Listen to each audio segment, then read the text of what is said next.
Hello, everyone. Welcome to our weekly discussion series that's hosted by the Chaldean Cultural Center in collaboration with U of M Detroit Center, Unique Voices in Films, and CMN TV. I'm your host, Wiam Nemu, and my guest today is Fatimah Farhat. Hello, Fatimah. Hi, Liam. So, we are still celebrating Arab American Heritage Month, Chaldean American Month, and today I want to wish everybody who celebrates Eid Mubarak. So Fatima, I'm gonna tell you her bio, and then I'll share a little bit about how I met her. Fatima Farhat is a professional female fat loss coach. She received a bachelor's degree in nutrition and food science, and also she's also a doctor in pharmacy. She received a certificate personal training certificate and started her own one-on-one online coaching program in August of 2022. So, here's how we met. So, I was at a luncheon. This was my second year of going to a luncheon that was hosted by the Arab American Women's Business Council, and it was lovely again, like last year. But the best part about it is I won because my birthday correlated with a question that they were asking me. So I won a free session with you.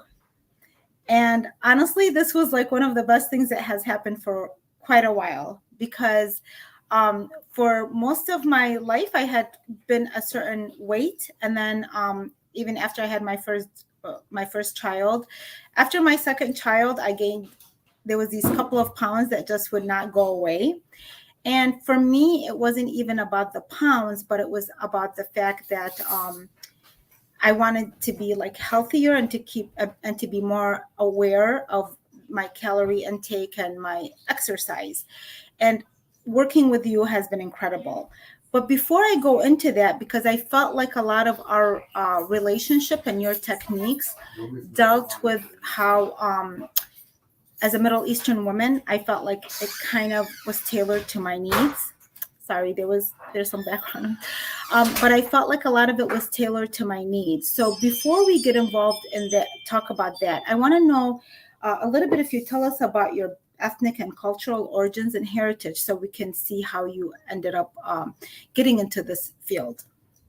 Okay. So I'm first generation Arab American. My parents were born in Lebanon and they immigrated here. So I'm Lebanese. You were born here? I was born here, yeah. Yes.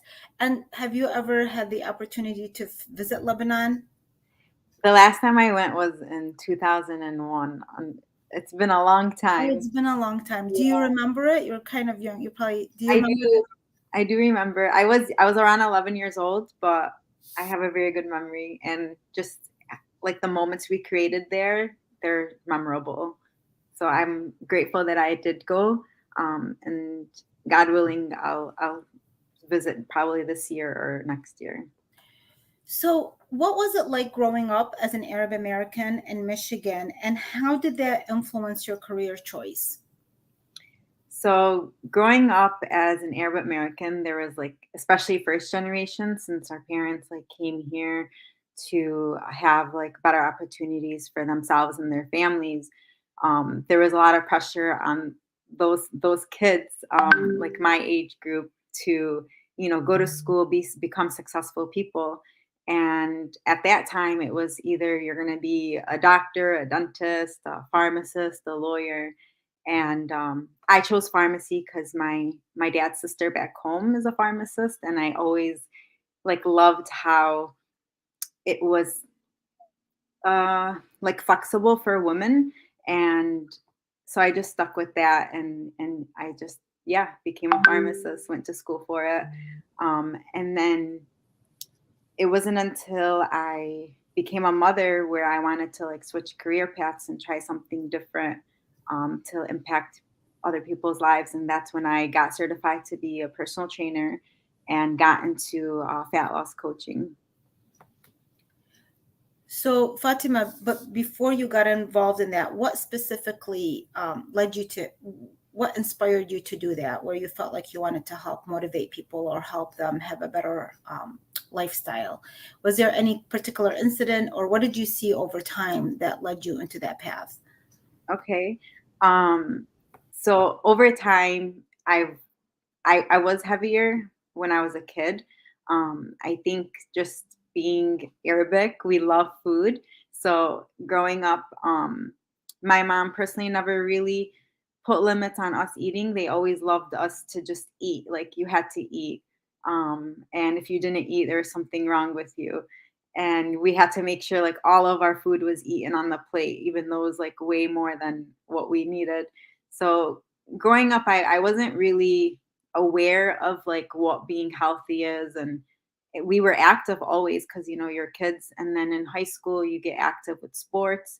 But when it came to eating, it was whatever we knew growing up, the foods that like mom cooked and grandma cooked, and that's all we knew really at the time. And it wasn't until I went at Wayne State in undergrad, and I did my bachelor's in nutrition and food science to gain more knowledge and be aware of what food does to us in our body. And we have all this food, and the Mediterranean diet is like a very good diet. So I was very curious to know more about what kind of foods like benefit us and what healthy means. And I guess like having that background being Arabic or Middle Eastern, um, it it's a part of our life, and I just wanted to just learn more about it. And it wasn't until I had my son,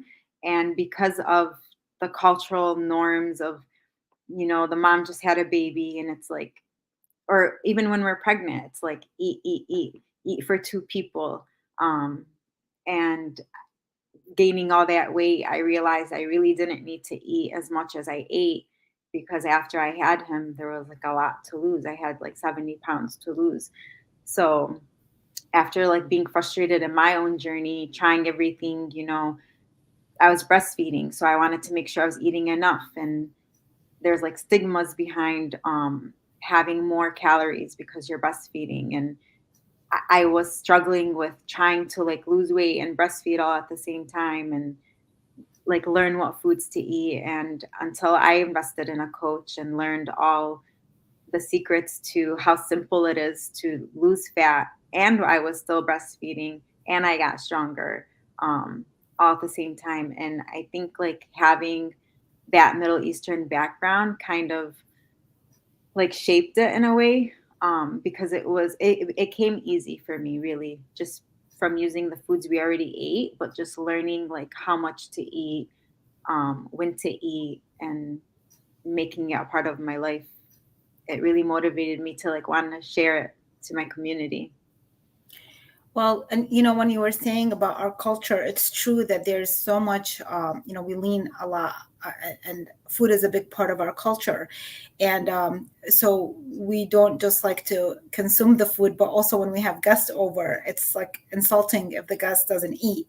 I know when I visited Iraq, and I could go on like all day for like with one meal, but I remember when I was there, there was the breakfast, lunch, and dinner, and they were very elaborate foods, meals. And then if you visited someone, they don't believe, if you say, no, I'm so full, and they get insulted, they take it in a different way. So food is a big factor of our culture. But one thing that I think they had there, because I know a lot of people who would initially came to the United States, and then they would see, we have more obesity here than we have in the Middle East. Yeah. They would be shocked. They, even though we had that relationship in the Middle East about food, but the one thing that we have that's different is the amount of activity. So I remember as soon as I connected with you, you put me on this program that was, so the food part wasn't such an issue, because at that time I already, I'm not really an overeater. I was just trying to figure out, okay, so I know I'm not overeating and I am active. I take out my dog walking every day. I go to the gym once in a while, but I wasn't aware, I wasn't conscious of the details that I was doing every day. But the activity that you kind of mentioned, I thought, oh, I think I have to up my activity because I took for granted, sometimes like over the years. And then plus I figured, well, I'm getting older, and I was giving all these ideas. I think that you helped dispel. You said, no, that's not actually accurate, that the older you get, your metabolism goes gets slower, or there were some things that you were just bringing up the surface. So when you were saying these things, they motivated me to follow through with the program that you were providing. So tell us a little bit with regards to the activity. I had even asked you at one time, I said, well, how do you were mentioning to incorporate a certain amount of steps. And I said, how do you include all the steps into your lifestyle? And you said, well, the majority, I mean, it seems like the majority you do at home is from what you said. I don't know, but then you do have a 2-year-old. So it's not surprising. But then my my view of how my housework changed. So going up and down the stairs, moving around, really working with you helped me shift perception. And I realized this is how the people back home do it. Yeah. They eat a They're lot, always but moving. they move a lot. Yeah. And we tend to just we our body has started getting accustomed to less and less and less movement, to the point where we think we're still moving, even though I was exercising. But in comparison to when I started talking with you, then I thought, wow, the steps that I have cut out of my life is not really a healthy thing. So tell us about that. And I don't know if you were always active that way or how you build it up. And maybe you can share a little bit so that our audience can benefit from this. Like, I'd love for them to kind of learn of some of the strategies that you shared with me. Okay. So one thing I like to teach my clients is a simple and lifestyle approach way to fat loss, basically. And fat loss is a simple, like, science equation. No matter what, you need to eat less than what your body requires. And that's like the whole metabolism thing you mentioned earlier. That it's common to believe the older you get, your slower your metabolism is. But really, I could be a healthy, well, not healthy, I could be 30 years old and have like the metabolism of a 50-year-old. It just depends on our eating habits. And what a lot of us do is, well, we failed to make nutrition a great habit, and we created a lot of bad habits around food. So like not eating all day, and then the next day we'll eat, or even not eating for days, and then one day we'll just eat worth of what we missed out on the last 2 days. And what that does is it slow downs your metabolism, it down regulates it. And you can easily reverse it by just telling your body, like, hey, you're going to be eating 3 times a day, so your body will be working more. And that's how we're able to like fix the metabolism issue. And then that's the whole nutrition side of things. So consuming less calories, that takes care of the fat loss part. And then the exercise calories that you're doing or are expending, um, it's some people like to keep track of it, like how many calories you burned. But really, it's the strength that you want to be focused on doing is getting stronger, because health and fitness go hand in hand, and getting stronger is basically the whole point of wanting to exercise. We don't just exercise to burn fat, like we exercise to get stronger and building that muscle. And I don't mean it in like a bodybuilding way, just like building muscle in general, like having a strong physical body.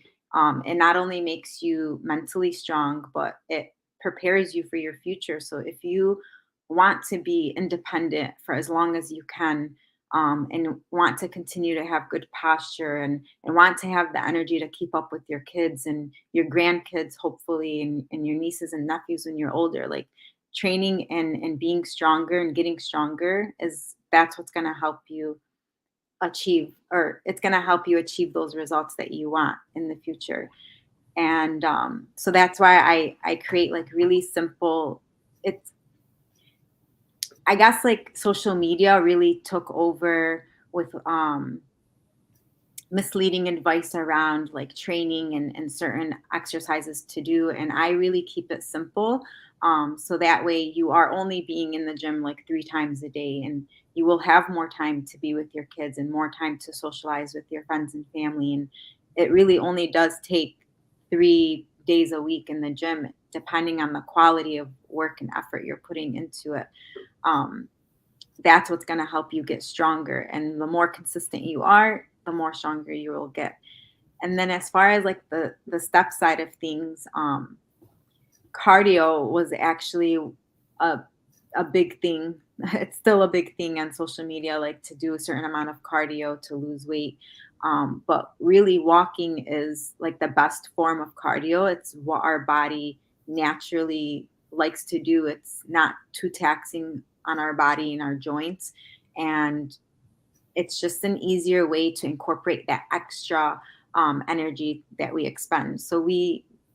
The whole equation is basically the calories that you eat plus the calories that we expend from exercise plus non-exercise calories, and that's like sweating and moving, walking, doing laundry, all the chores around the house, like we're burning calories while doing that. And if we maximized that and by walking a certain amount of steps, so like for fat loss, I like to have my girls walk anywhere between 10,000 steps to 20,000 steps, like depending on their lifestyle. And I think you were crushing it. Like I gave you like a goal of 8,000 for like health optimization, and you were like, okay, I think I do this all the time. And then once you were moving more, you're like, wow, this like feels good. And that's what it's about. It's just like about feeling good when we're walking, and especially outside or even doing things around the house, like we're releasing dopamine and it just like makes us feel good.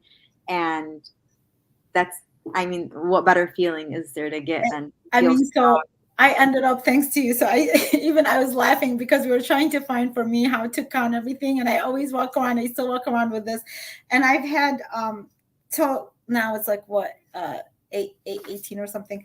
I have 12,455 steps. I get so happy when I add them Even on. more. It became like such a game for me. I really love it. And That's like walking 5 to 6 miles a day. That's like, it's and amazing. and I'm not even done, but I think part of it is I did notice that you try to keep it simple, even though, don't get me wrong, or anybody watching this, it wasn't like, oh, this is just, I just jumped into it. It did take some work. Oh yeah. But you did help me. Like there was a resistance because I felt like anybody that knows me knows my schedule is packed. It's packed between family and work, and I have my own projects. So my schedule was really packed, and I resisted the fact of starting something new. And part of me also wondered, like, is this really going to work? And I have to add all these things. And initially it was overwhelming. I liked your patience in the process. I felt like you understood. You were trying to walk me through it. So in the beginning, it did take a while. And by the way, when we started, it was during the holidays, like it was during Christmas time. And then to top it off, it was all that associated with it. But you did have the understanding and the patience, and I really appreciate that, to get me situated in a certain routine. And then I noticed once I got into that routine, I enjoyed it enough. Not that it was like, still, it wasn't easy at that point, and it's not like a matter of it being easy. But once I got situated, my body started getting used to more of that than the older way. And I started gravitating to it so that it became more of a more natural process. I often remember your words about it being a lifestyle change. So Yeah. it's not just to create that impact, because most people looking at me, they think, well, you don't really need to lose weight, or, it's, but it wasn't about that. I did want that lifestyle changed. I did sense some of the things that now just being aware. Initially, I was keeping track of some of them, but then it just became normal, except for my steps. I enjoy counting the stuff so much and seeing the numbers go up. That's the one thing I keep like looking at. It's kind of like, it's like a game for me, and I have fun with it. But there was something, a big shift that I felt happen. Today, I was telling you that I was at Barnes and Nobles, and I see on Time Magazine had a whole edition about weight loss and the importance of it, and how the United States is really there is a lot of obsession obesity. over this. There is obesity, there's a lot of obsession. And women, uh, whether you're a working mom or you're not, you are still most likely the one involved in the kitchen and what you prepare for your family. So, from your experience and just your observation and working with various women, why is our our relationship to health, to food, to exercise important? Not just for ourselves, but how will this impact our environment? And for us to make this, I guess, such a natural process that we don't even have to have a special edition on Time magazine talking about it again. And like, this has been going on for decades, where this is such a topic that people are struggling with, and their weight continues to rise. Well, it's a major issue in America, at least, because the way life has, how they offer like convenience, and everything's kind of like, what's the easiest thing I can make, and what's the quickest meal I can purchase, and most of it is very calorie dense, especially if it's fast food. And I think that's why, and just like people being more lazy, really, to be straightforward, it's um, the lifestyle in America. And I read up on it, and that's what's been leading to the rise in obesity. And it's unfortunate, but there's a way to like reverse it. And like you said, it's a lot of work, and it's a decision you have to make. Like, this the lifestyle you want to live? Like, most people, they like to chase outcomes and chase results, and instead of actually trying to become a better version of themselves, where you are healthier and you're happier, and you've optimized your health in a way where your body feels good overall. It's not just only about like losing weight, it's just getting rid of all the negative side effects from being unhealthy. And like, coronary artery disease is the major leading cause in women, and that also includes, I'm sorry, cardiovascular heart disease is the leading like cause of death in women, which is like a heart disease, and that includes like hypertension and high cholesterol and diabetes. And it's all a part of um like the foods that we're eating, and in surplus, and all the poor choices that we make around food. And because it's just easy, so people don't want to do the hard work. And I guess, like, being Middle Eastern,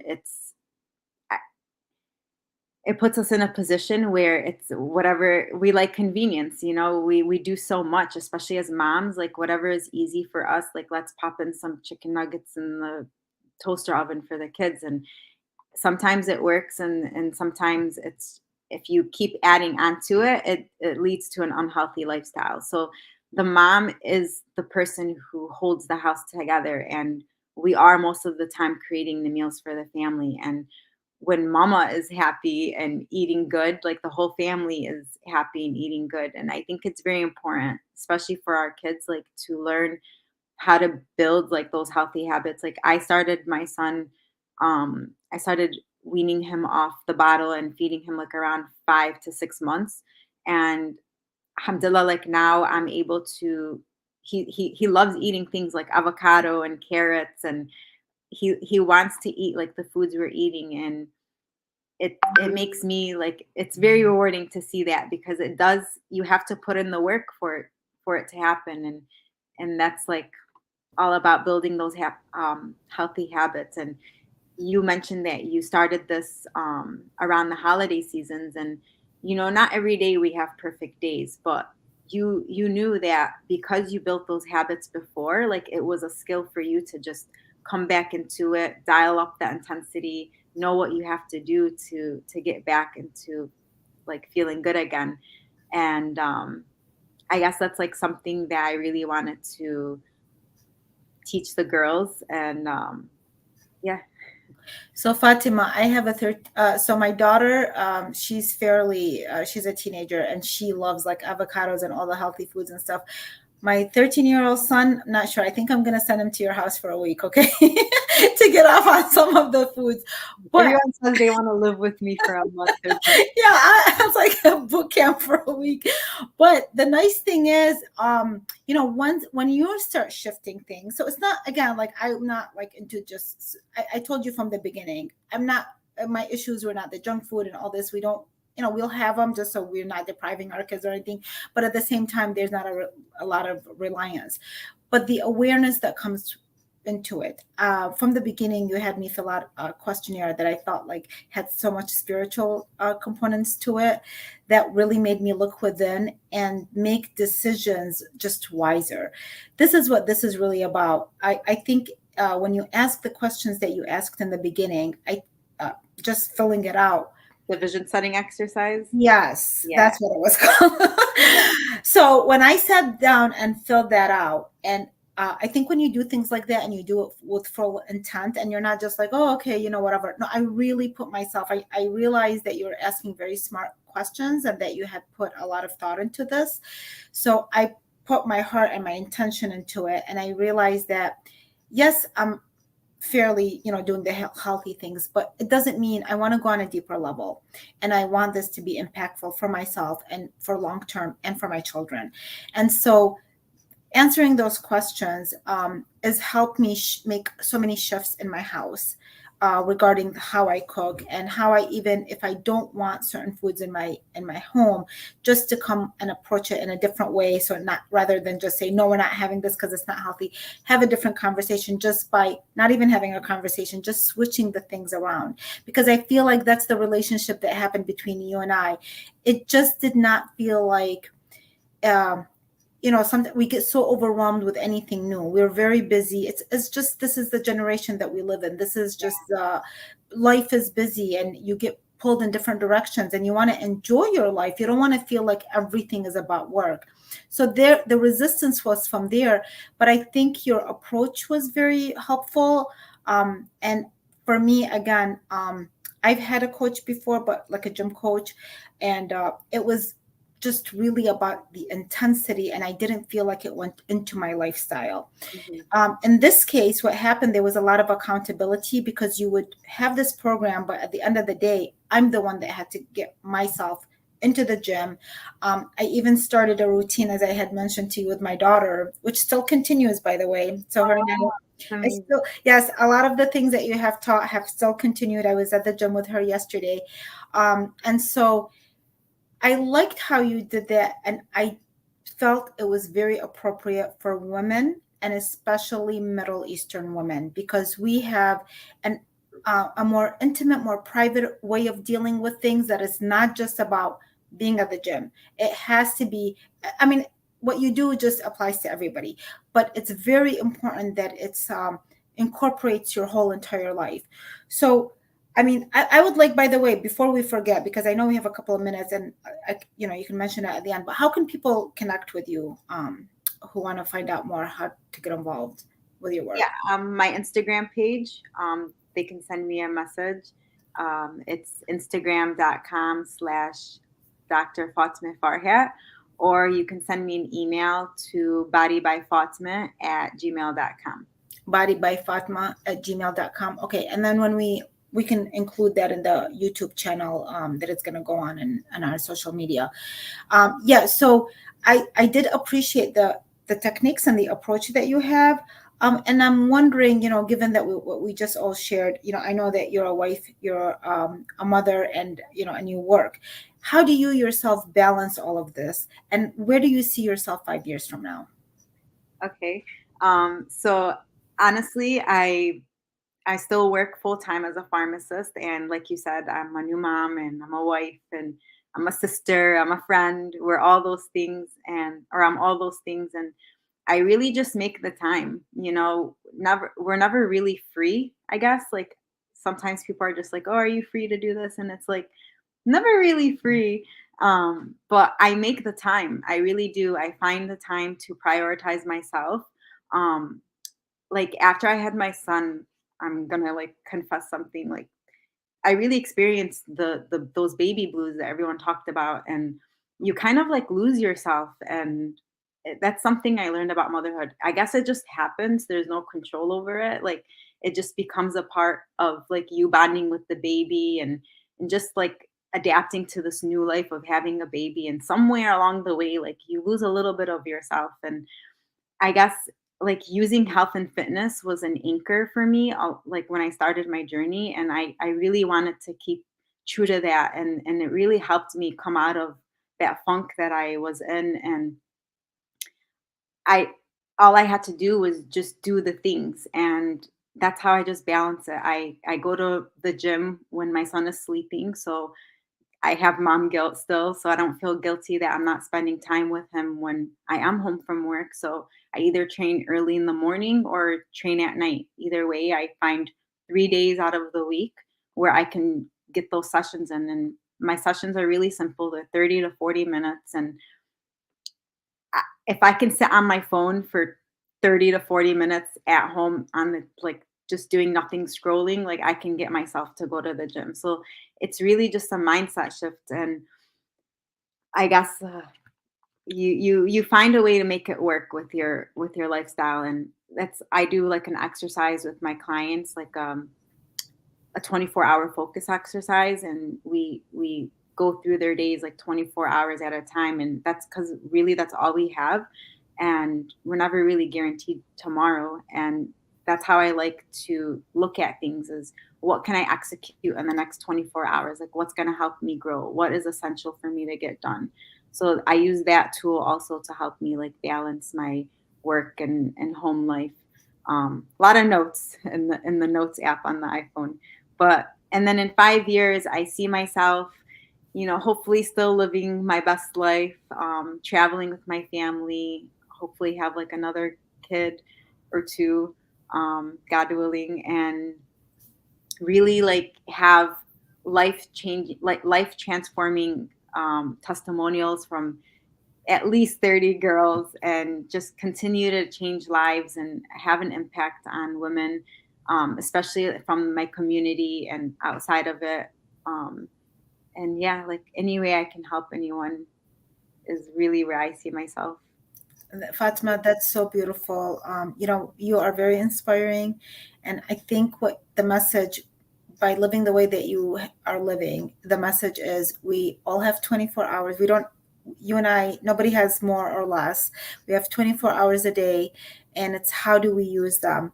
And I think that's the best message. Middle Eastern women, Arab American women, Chaldean women are known to be very, very strong women. Our core, and like it's a part of us. They do so much. And I think, just to reflect on how am I going to spend those 24 hours. And yes, food is very important because a lot of our culture is associated with that. And I think part of our how we share love is through food.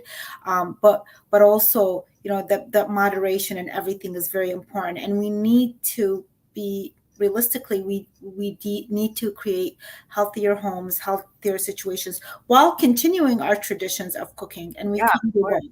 Yes, Yeah, yes. you can do both. You Certainly. can do both. You've proved it. So yes, that's wonderful. And like it's a 2 year, I know how they are. So you're always on your toes. And thank you for all your contributions. Again, we will share your contact information in our social media. I appreciate everything that you've done. I feel like it's like a life.